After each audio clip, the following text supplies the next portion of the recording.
You mentioned books. Is there Bertrand Russell and Denial of Death by Ernest Becker? Is there books that pop into mind that like had an impact on you? My favorite novel is Middlemarch.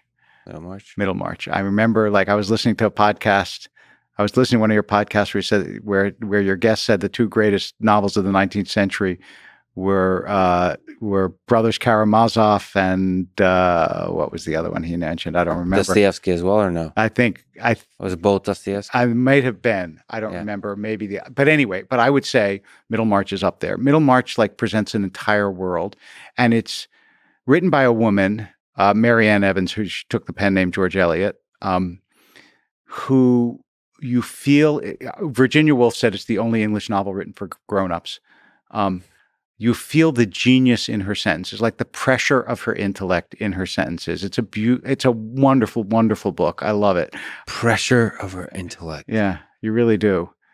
Like, I love Saul Bellow, especially Herzog, but it's a very different kind of thinking person's novel. I read a lot of mysteries and a lot of other kinds of fiction and literature, but in terms of the books that most. You mentioned one of them, which is Viktor Frankl's Man's Search for Meaning. And I also really, really love Heschel's The Sabbath. I think it's a beautiful book. It's a very short book, just as Frankl's book is. what do you take from the Man's Search for Meaning? What do you take of a human being in the worst conditions, being able to non-dramatically find little joys, find beauty in it's what I said before about Judaism's advice to younger people, is that it matters. If you believe that something matters, you have enormous resilience. It's meaninglessness that is the greatest threat to a decent life. When people are like deeply depressed, whether it is chemical depression or what they feel like is this is all meaningless. Yeah. And meaning, now, obviously, chemical depression calls in part for chemical means, but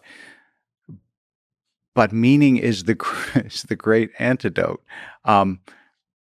We can talk about what kind of meaning. I mean, there are kinds of meanings that are awful, but meaning is the great antidote to a sense that life is just nihilistic and purposeless, and to that destructiveness that I think is too common.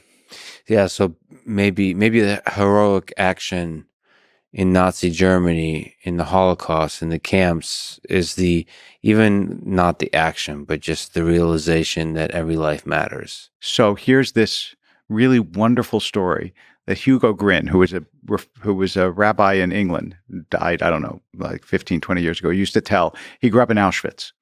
He was a child there, and he was with his father, and it was Hanukkah. And you're supposed to light the candles. And his father took the margarine ration and used it as the oil to light the Hanukkah candles. And Hugo was scandalized, and he said, "That's our food." And his father said, "What we have learned, my son, is you can live for 3 weeks without food. You can live for 3 days without water, but you can't live for 3 minutes without hope."